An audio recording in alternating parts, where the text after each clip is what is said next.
हरे कृष्णा। प्रेम से बोलिए जीवित वाहन भगवान की जय, जीवतिया माई की जय। ओम नमः शिवाय। प्रिय भक्तगणों, आज कृष्ण पक्ष अश्विन माह की अष्टमी तिथि है और आज महापुण्य फलदायी ज्योतिया व्रत है। ये ज्योतिया व्रत देवतुल्य संतान को देने वाली मानी जाती है। इस व्रत के प्रभाव से संतान दीर्घ आयु होते हैं। यह सबसे कठिन व्रतों में से एक माना जाता है। आज के दिन ज्योतिया व्रती महिलाओं को इस पवित्र कथा को अनिवार्य रूप से श्रवण करना चाहिए, तभी यह व्रत फलदायी होता है। आज मैं सुना रही हूँ ज्योतिया व्रत की संपूर्ण 5 बड़ी ही दुर्लभ कथाएं। इस व्रत को करने तथा कथा को श्रवण करने से ज्योतिया व्रती महिलाएं जब तक जीवित रहती हैं तब तक भगवान ज्योत वाहन की कृपा से उस माता के पुत्र का कोई बाल भी बाका नहीं कर सकता। इस व्रत कथा के प्रभाव से पुत्र की आयु लंबी होती है, घर में सुख समृद्धि तथा लक्ष्मी का वास होता है। तो आप सभी भक्तगण इस पवित्र व्रत कथा को बड़ी श्रद्धा तथा प्रसन्न चित्त मन से सुनिएगा। 2 बहनें थीं, एक का नाम सुखिया और दूसरी का नाम दुखिया था। दोनों का भाग्य उनके नाम जैसा ही था। दुखिया गरीब और बहुत दुखी रहती थी, सुखिया अमीर थी और हमेशा सुखी रहती थी। दोनों एक ही गांव में रहते थे। दुखिया सुखिया के घर में काम करती थी, साफ सफाई करती थी, खाना बनाती थी और जो खाना बच जाता था वह खाना सुखिया दुखिया को दे देती थी। इसी तरह दुखिया का घर चलता था। समय बीतता गया, दोनों के बच्चे थे। सुखिया को 2 पुत्र थे और दुखिया को भी 2 पुत्र थे। जब ज्योतिया का व्रत आया तो दोनों बहन ज्योतिया का व्रत रखती हैं। अब देखिए, दुखिया सुखिया के घर में काम करती थी। व्रत के दिन दुखिया ने सुखिया के घर जो चावल फटका था, चावल को साफ किया था, उसमें से जो खुद्दी निकला वह अपने लिए रख ली और साफ चावल सुखिया को दे दी। फिर साग को चुनती है, पत्तियों को डंठल से अलग करती है। बढ़िया साग सुखिया के लिए रख दी और जो डंठल था वह अपने लिए रखी।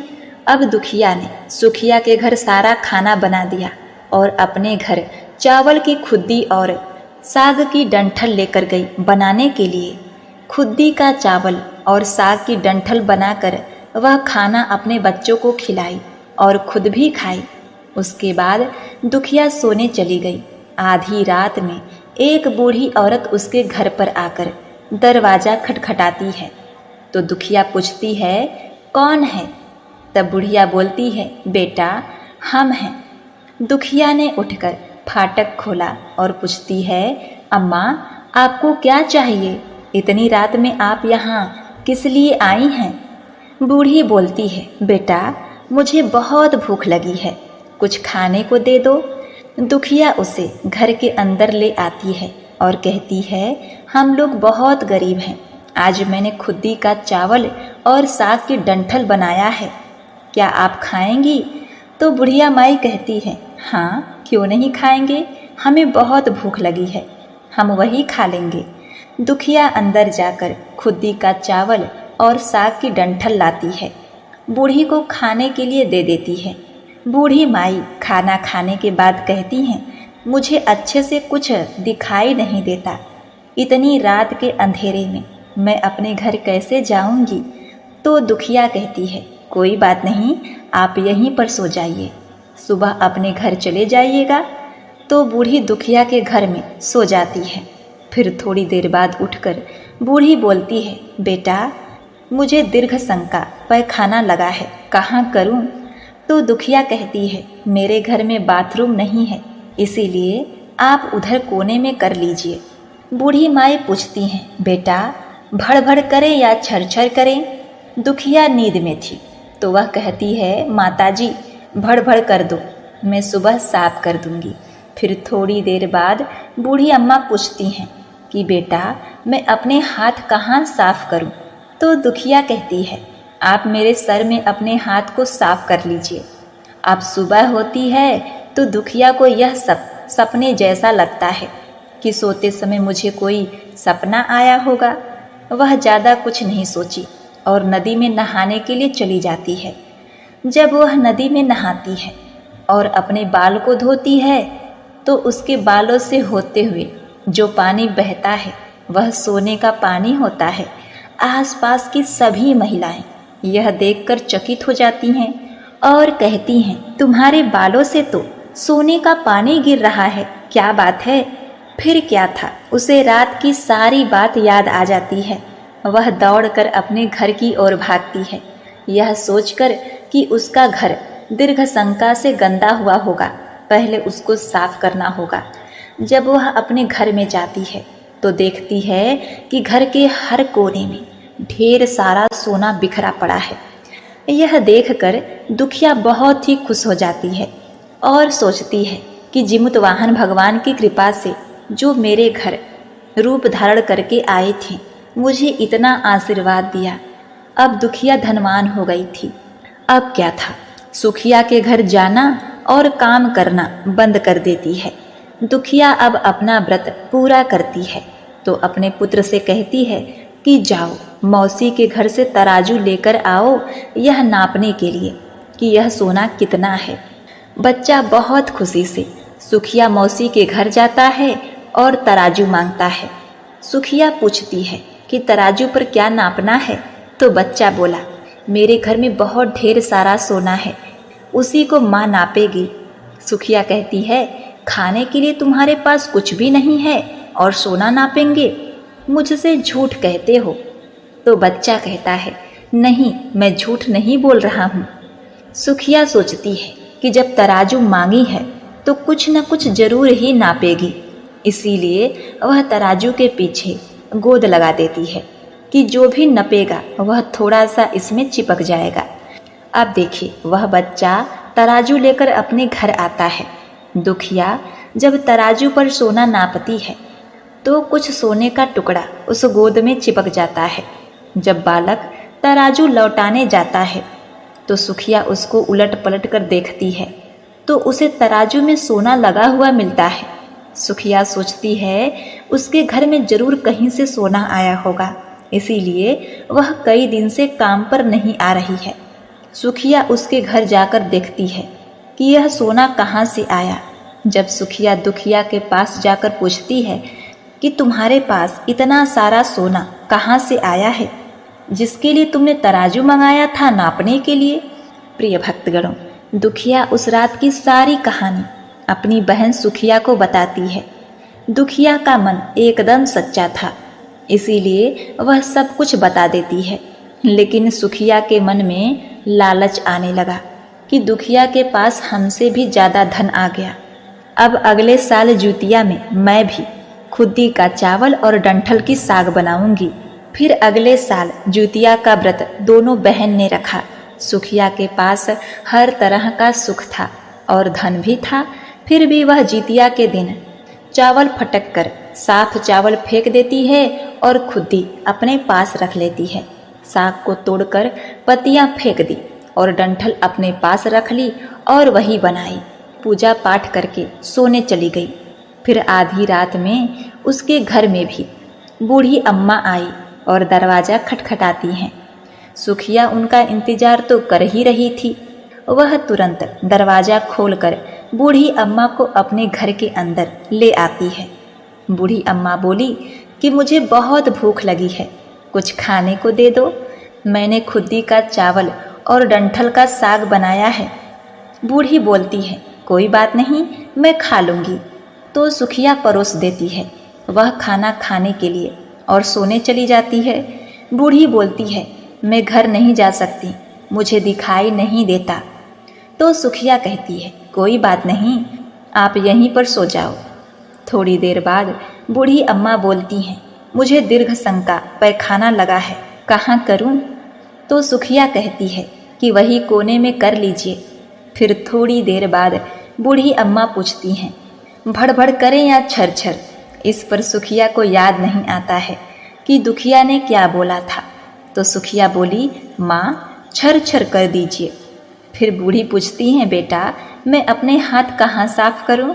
सुखिया कहती है, मेरे सर में साफ कर लीजिए। बूढ़ी अम्मा अपना हाथ सुखिया के सर में साफ कर लेती हैं। जब सुखिया सुबह उठती है तो उसका पूरा घर गंदगी से भरा पड़ा था और उसके बाल में भी बहुत गंदगी लगी होती है। यह देखकर सुखिया बहुत दुखी हो जाती है और उसे बहुत गुस्सा आता है। वह अपनी बहन दुखिया को बुलाती है और उसको गुस्सा करती है कि तुमने हमसे झूठ कहा और मेरा पूरा घर गंदा करवा दिया। तो दुखिया पूछती है कि तुमने क्या कहा था, भड़भड़ या छरछर? तो सुखिया कहती है, मैं तो छरछर बोली। तो दुखिया कहती है, यही पर तो तुमने गलती कर दी और तुम्हारे पास तो सब कुछ था, किसी चीज़ की कमी नहीं थी, फिर भी तुमने लालच किया। मेरे पास तो कुछ भी नहीं था, तुम्हारे पास तो सब कुछ था। तुम्हारे घर जीवतवाहन भगवान भेष बदल कर आए, लेकिन फिर भी तुमने उन्हें अच्छा खाना नहीं परोसा। मेरे पास तो कुछ भी नहीं था, इसीलिए मैं उन्हें खुद्दी का चावल और साग का डंठल परोसा था। तुमने अपने घर आए भगवान का अपमान किया। सब कुछ रहते हुए भी तुमने साग और भात खिलाया। तुम्हारे पास सब कुछ होते हुए भी तुम्हें लालच नहीं करना चाहिए था, इसीलिए तुम्हारे साथ बुरा हुआ है। अब क्या था, सुखिया को अपनी गलती का पछतावा हुआ और वह दुखी मन से अपने घर चली गई। जैसा उसने किया वैसा उसने फल पाया। प्रेम से बोलिए, जय हो जुतिया माँ। हे जुतवाहन भगवान, जिस प्रकार आपने दुखिया को दिया उस प्रकार सबको देना। जिस प्रकार आपने सुखिया को दिया वैसा किसी को मत देना। कहानी कहने वाले, सुनने वाले तथा हुंकार भरने वाले को पुत्र, धन तथा सुख शांति प्रदान करना। जय जीवतवाहन भगवान। प्रिय भक्तगणों, इस कथा को बड़ी श्रद्धा और प्रसन्न चित्त मन से सुनिएगा। बहुत समय पहले की बात है। नैमिषारण्य क्षेत्र में सहस्त्रों ऋषि मुनि बैठकर धर्म चर्चा कर रहे थे।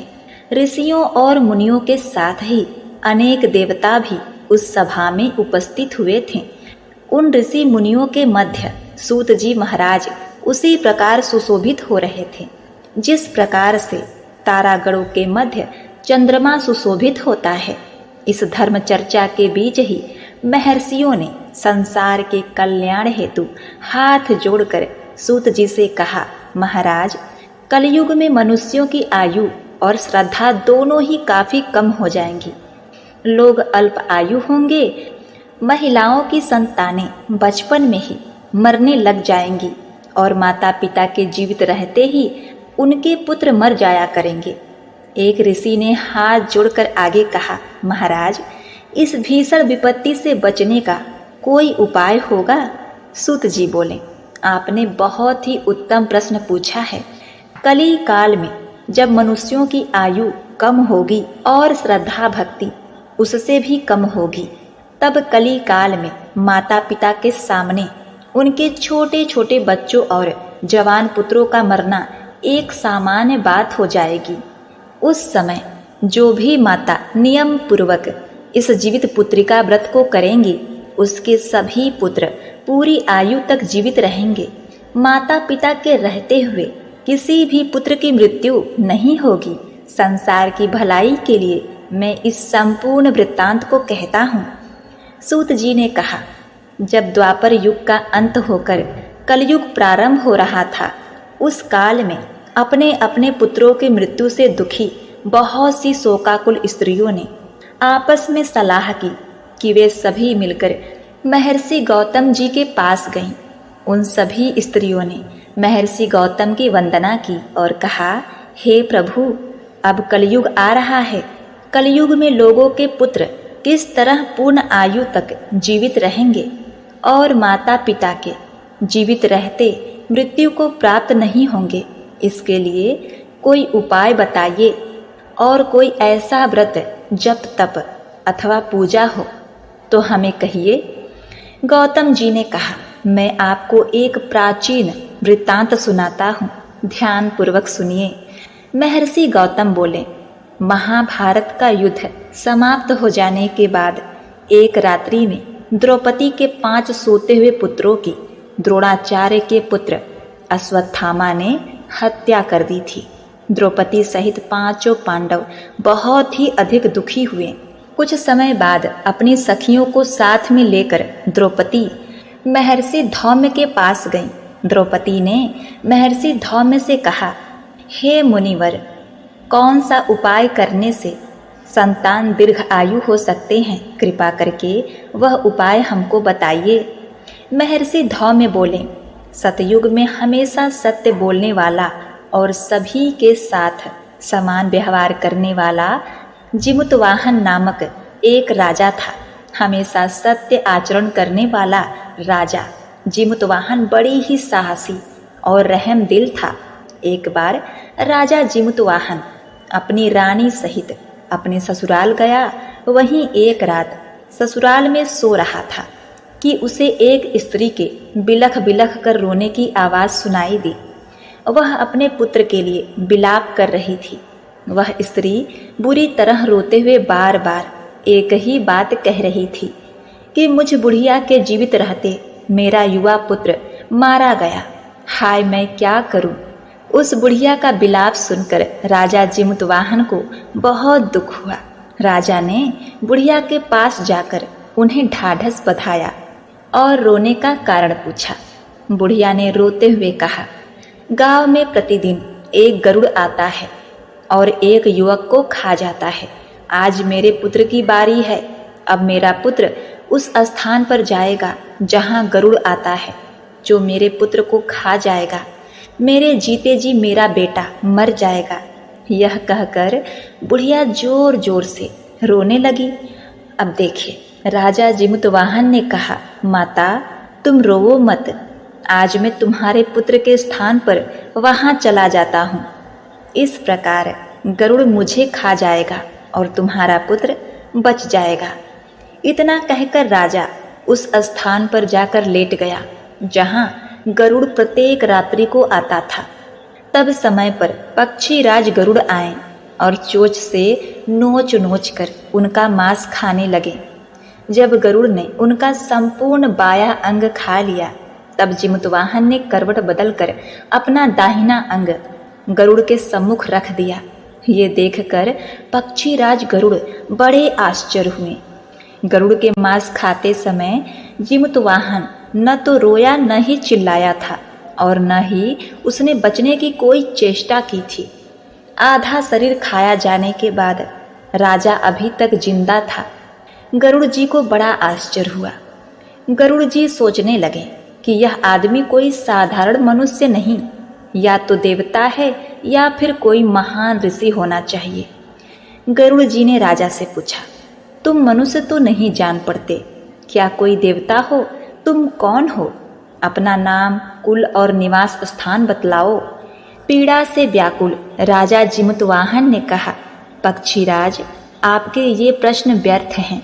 आप अपनी इच्छा अनुसार मेरा मांस खाइए और अपनी भूख मिटाइए। यह सुनकर गरुड़ जी को और भी अधिक आश्चर्य हुआ। गरुड़ जी ने अपने चमत्कार से राजा के शरीर को पूरा कर दिया। अब जिमुतवाहन पहले से भी अधिक स्वस्थ और सुंदर युवक बन गए थे। अब गरुड़ जी ने आदर पूर्वक राजा से उनका परिचय एक बार फिर पूछा। राजा जिमुतवाहन बोले, हे गरुड़ देव, मेरा नाम जिमुतवाहन है। मेरे पिता का नाम शालिवाहन और माता का नाम महारानी सौम्या है। हम सूर्यवंशी क्षत्रिय हैं। गरुड़ ने यह सुनकर गरुड़ ने कहा, हे राजन, मैं तुम्हारी दयालुता और त्याग की भावना देखकर बहुत प्रसन्न हूँ। तुम मुझसे कोई भी मनचाहा वरदान मांग लो। राजा ने कहा, हे पक्षीराज, यदि आप मुझे कोई वरदान देना चाहते हैं तो एक वरदान दीजिए कि आपने अभी तक जितने भी मनुष्यों को खाया है वे सभी जीवित हो जाएं। अब आगे से आप यहाँ के युवकों को न खाएं। यहाँ उत्पन्न होने वाले सभी बालक लंबी आयु को प्राप्त करें। गरुड़ जी ने तथास्तु कहा और उड़कर नागलोक चले गए। नागलोक से अमृत लाकर उन्होंने लाए हुए मनुष्यों के हड्डियों के ढेर पर डाल दिया, जिससे वे सभी मनुष्य जीवित हो गए। राजा जिमुतवाहन अभी भी वहीं खड़े थे। गरुड़ जी ने राजा से कहा, मैं आज संसार के कल्याण हेतु एक वरदान दे रहा हूँ। आज अश्विन माह के कृष्ण पक्ष की अष्टमी है। यह अष्टमी सप्तमी रहित और अत्यंत शुभ है। आज तुमने यहाँ की प्रज्ञा को जीवन दान दिया है और मेरे द्वारा खाए गए हजारों मनुष्यों को पुनः जीवित कराया है। आज से यह तिथि अत्यंत पवित्र और ब्रह्म भाव से युक्त हो गई है। मैं यह अमृत तीनों लोकों द्वारा पूजित भवानी दुर्गा जी से लाया हूँ। भवानी दुर्गा जी के द्वारा दिए गए अमृत द्वारा ही इन सभी मनुष्यों को जीवन दान मिला है। यही कारण है कि मातेश्वरी दुर्गा जी का एक नाम जीवित पुत्रिका भी है।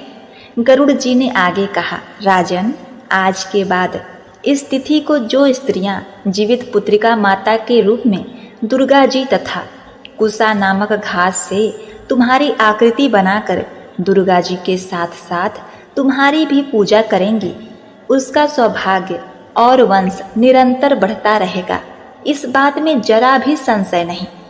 अपनी बात को स्पष्ट करते हुए गरुड़ जी ने कहा, हे राजा जीमूतवाहन, जिस दिन उदया तिथि अष्टमी हो अर्थात सप्तमी से रहित अष्टमी को ही ये व्रत करना चाहिए। सप्तमी युक्त अष्टमी को यह व्रत करने से इसका कोई फल नहीं मिलेगा। अतः शुद्ध अष्टमी को यह व्रत करके अगले दिन नवमी तिथि में ही इसका पारण करना चाहिए। यदि इन बातों का ध्यान न रखा जाए तो व्रत का प्रभाव नष्ट हो जाएगा। अब देखिए, जीमूतवाहन को यह वरदान देकर गरुड़ जी भगवान विष्णु के पास बैकुंठ चले गए। राजा जीमूतवाहन पहले तो अपने ससुराल आए और वहां से विदा लेकर अपनी पत्नी सहित अपने नगर में गए। महर्षि धौम्य ने द्रौपदी को यह संपूर्ण वृत्तांत सुनाने के पश्चात कहा, हे देवी, मैंने एक अतिशय दुर्लभ वृत्तांत तुमको सुनाया है। तुम मेरे द्वारा वर्णित विधि विधान से पूरी भक्ति भावना के साथ यह व्रत करो। इस व्रत में तुम दुर्गा जी तथा कुसा घास से बनाई गई राजा जीमूतवाहन की पूजा करो और नवमी को ही तुम्हारी सभी मनोकामनाएं अवश्य पूर्ण होगी। एक बार प्रेम से बोलिए, जीमूतवाहन भगवान की जय। जय माता ज्योतिया। ओम नमः शिवाय। प्रिय भक्तगणों, आइए सुनते हैं अब दूसरी कथा। नर्मदा नदी के पास एक कंचनवटी नाम का नगर था। वहां के राजा का नाम मलाई केतु था। उसी नर्मदा नदी के पश्चिम और बालूटा नाम की मरुभूमि थी, जिसमें एक विशाल पेड़ पर चील रहती थी और उसी पेड़ के नीचे एक सियारिन भी रहती थी। चील और सियारिन दोनों ही पक्की सहेलियां थीं। कुछ महिलाओं को जीतिया व्रत करते देख चील और सियारिन ने यह व्रत करने का संकल्प लिया और दोनों ही भगवान श्री जीमूतवाहन की पूजा और व्रत करने का प्रण ले लिया। जिस दिन दोनों को व्रत रखना था, ठीक उसी दिन शहर के एक बड़े व्यापारी की मृत्यु हो गई और उसका दाह संस्कार वहीं पर मरुभूमि पर हुआ। मुर्दा देखकर सियारिन को भूख लगने लगी और वह खुद को रोक नहीं पाई, जिसके कारण उसका व्रत टूट गया। परंतु चील ने खुद पर संयम रखा और पूरी श्रद्धा और नियम से अपना व्रत पूरा किया। अब देखिए, उस सियारिन ने तो मुर्दा खाया था, इसलिए उसका व्रत खंडित हो गया। वह सियारिन मुर्दा घाट पर से एक हड्डी उठाकर ले आती है और वह अपने मांद में छिपाकर धीरे धीरे रात को खाने लगती है। तब चील ने सियारिन से कहा, हे सियारिन बहन, तुम क्या खा रही हो? कट कट की आवाज आ रही है। तब सियारिन ने कहा, हे चील बहन, मैं क्या बताऊं, मैं दिन भर से भूखी हूँ और रात को भी भूखा रहना पड़ता है। मैं करवट बदल रही हूँ तो मेरी हड्डियां कट कट बोल रही हैं। मैं कुछ खा थोड़े ही रही हूँ। यह सुनकर चील ने कहा, हो सकता है बहन, तुम्हारी हड्डियां ही बोल रही होंगी।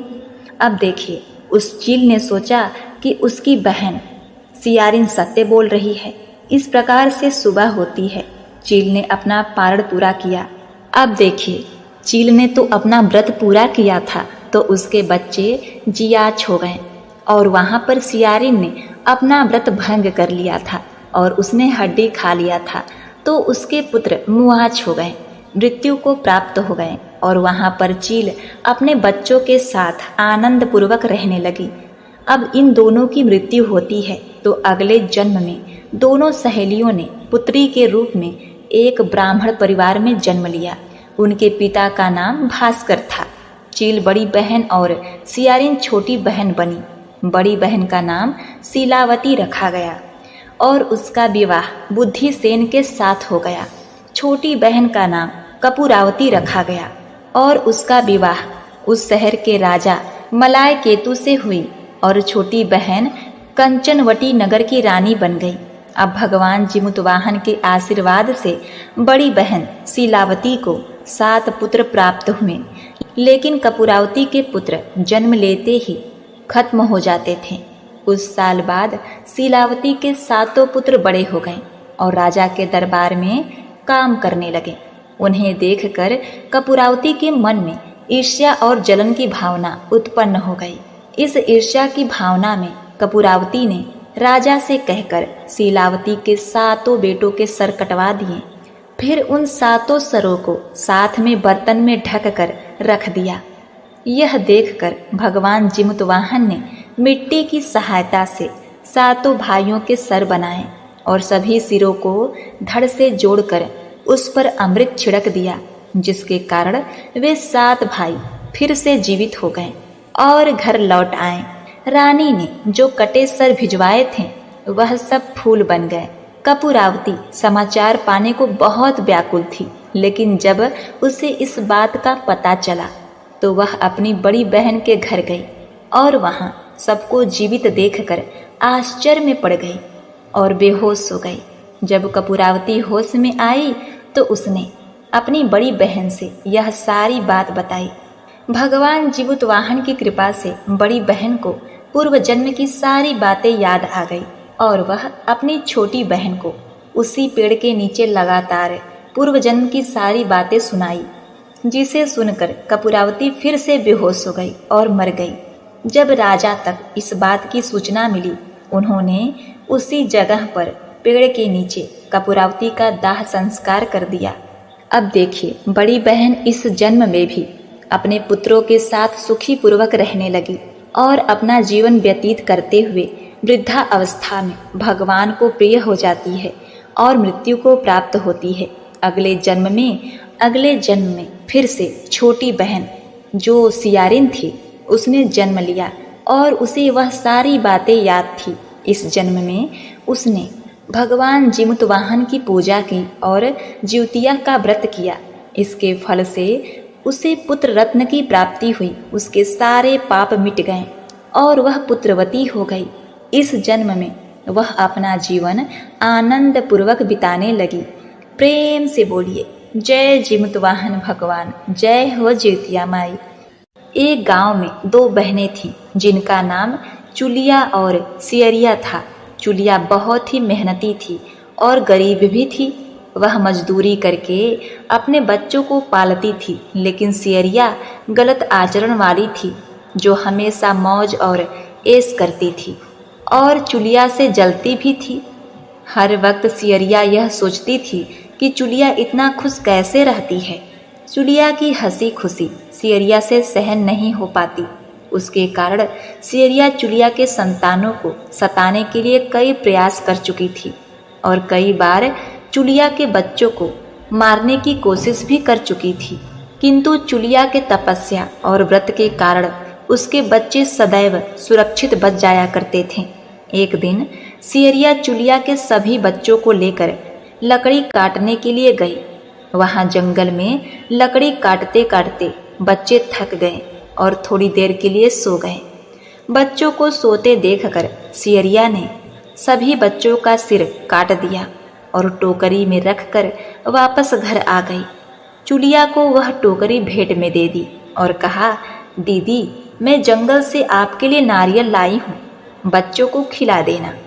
चुलिया ने उस टोकरी को उठाकर देखा नहीं और किनारे में रख दिया और अपने बच्चों की प्रतीक्षा करने लग गई। जब शाम से रात हो गई और बच्चे वापस नहीं आए तो वह बहुत ही परेशान हो गई। बड़े ही करुण स्वर में जोर जोर से रोने लगी। करुणा भरी स्वर को सुनकर पार्वती जी से रहा नहीं गया और उन्होंने महादेव से कहा, हे प्रभु, कोई दुखियारी बहुत रो रही है, उसके रोने में बहुत ही वेदना छुपा हुआ है, मुझे बर्दाश्त नहीं हो पा रहा, हमें चलकर देखना चाहिए कि कौन रो रहा है और क्यों रो रहा है। इस बात पर महादेव जी ने कहा, हे देवी, यह मृत्यु लोक है और यहाँ पर यह साधारण सी बात है। लेकिन पार्वती जी के हठ के कारण महादेव उनके सामने झुक गए और चुलिया के पास जाकर उसके रोने के कारण पूछे। महादेव जी के पूछने पर चुलिया ने अपने रोने का कारण विस्तार से बताया। शंकर जी ने जब ध्यान लगाया तो उन्होंने चुलिया के बच्चों को जंगल में मृत पाया, जिसके बाद शंकर जी ने पार्वती जी को अनुरोध किया और बच्चों को पुनः जीवित कर दिया। बच्चे नींद से उठकर मौसी को ढूंढ रहे थे, किंतु मौसी वहां नहीं आई थी। बच्चे डर कर घर आ गए और मौसी के सारे कार्य माँ के सामने बता दिए। यह सब सुनकर चुलिया सियरिया के पास जाकर लड़ने लगी कि तुम मेरे बच्चों को जंगल में क्यों अकेला छोड़कर आई। दोनों बहनों में लड़ाई शुरू हो गई और यह लड़ाई 7 दिन 7 रात तक चलती रही, किंतु इस लड़ाई का कोई हल नहीं निकला। इसके बाद दोनों ने उस जंगल में एक तपस्वी को घटना सुनाई। घटना को सुनने के बाद तपस्वी ने दोनों को आदेश दिया कि तुम दोनों जाकर पास में खेल रहे बच्चों को बाल से घसीटते हुए मेरे पास लाओ, उसके बाद मैं निर्णय करूँगा। अब देखिए, चुलिया तो बच्चों की माँ थी, उससे बच्चों की पीड़ा देखी ना जा सकी। उसने महात्मा के वचनों का पालन नहीं किया, लेकिन सियरिया दौड़ती हुई गई और खेलते हुए बच्चों को बाल से पकड़कर खींचकर ले आई। जिसके बाद तपस्वी ने सियरिया को यह श्राप दिया कि हर जन्म में इसी प्रकार तू सदैव जलती रहेगी और दुखी होती रहेगी। जो महिला किसी बच्चे की पीड़ा और माँ की ममता नहीं जानती, वह जीवन भर धरती पर दुख भोगने के अलावा और कुछ नहीं पाती। ऐसा कहकर ऋषि ने चुलिया को आशीर्वाद दिया और कहा, चुलिया, तू सदैव पुत्रवती रहेगी, तेरे पुत्र तेरे आंचल में लगे रहेंगे, तू जब तक जीवित रहेगी तेरे पुत्र तेरे समक्ष दिखाई देते रहेंगे, तू अपना जीवन सुखपूर्वक व्यतीत करेगी। ऐसा कहकर ऋषि जी अपने ध्यान में लग गए और चुलिया अपने बच्चों को लेकर खुशी खुशी अपने घर चली आई। प्रेम से बोलिए, जय शिव शंकर, जय जिमुतवाहन भगवान, जय ज्योतिया माई, ओम नमः शिवाय।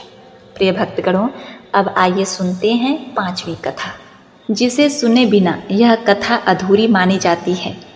महाभारत के युद्ध में जब अश्वत्थामा अपने पिता की मृत्यु से बहुत दुखी थे और अपने पिता की मृत्यु का बदला लेना चाहते थे, जिसके कारण वह पांडवों के शिविर में घुस गए। शिविर में उस समय 5 लोग सो रहे थे, जिसके कारण अश्वत्थामा ने उनको पांडव समझकर खत्म कर दिया, उनकी हत्या कर दिया। यह माना गया कि सभी पुत्र द्रौपदी के पुत्र थे। जिसके बाद अर्जुन ने अश्वत्थामा को बंदी बना लिया और उसकी दिव्य मणि छीन ली, जिसके कारण अश्वत्थामा ने क्रोध में आकर अभिमन्यु की पत्नी के गर्भ में पल रहे शिशु को भी ब्रह्मास्त्र के जरिए मार डाला। जिसके बाद भगवान श्री कृष्ण ने अपने सारे पुण्य का फल उत्तरा की अजन्मी संतान को दे दिया और गर्भ में पल रहे शिशु को पुनः जीवित किया। श्री कृष्ण भगवान की कृपा से इस पुत्र का नाम जीवित पुत्र का नाम दिया गया। तब से लेकर आज तक संतान की लंबी उम्र के लिए और उनकी मंगल कामना के लिए हर साल माताएं ज्योतिया या जीवित पुत्रिका का व्रत रखती हैं और परंपरा के साथ उन्हें पूरा भी करती हैं। प्रेम से बोलिए, जिमुतवाहन भगवान की जय, जय ज्योतिया माँ, ओम नमः शिवाय। प्रिय भक्तगणों, उम्मीद करती हूँ यह कथा आपको बेहद ही पसंद आई होगी। अगर आपको यह कथा पसंद आई है तो आप हमारे चैनल को सब्सक्राइब, लाइक और शेयर करिए। कमेंट में जय माता ज्योतिया अवश्य लिखिएगा आपका जीवन मंगलमय हो और आपके पुत्र सदैव आपके आंचल में बने रहें। इसी कामना के साथ आपसे विदा लेते हैं। मिलते हैं नेक्स्ट वीडियो में। तब तक के लिए नमस्कार।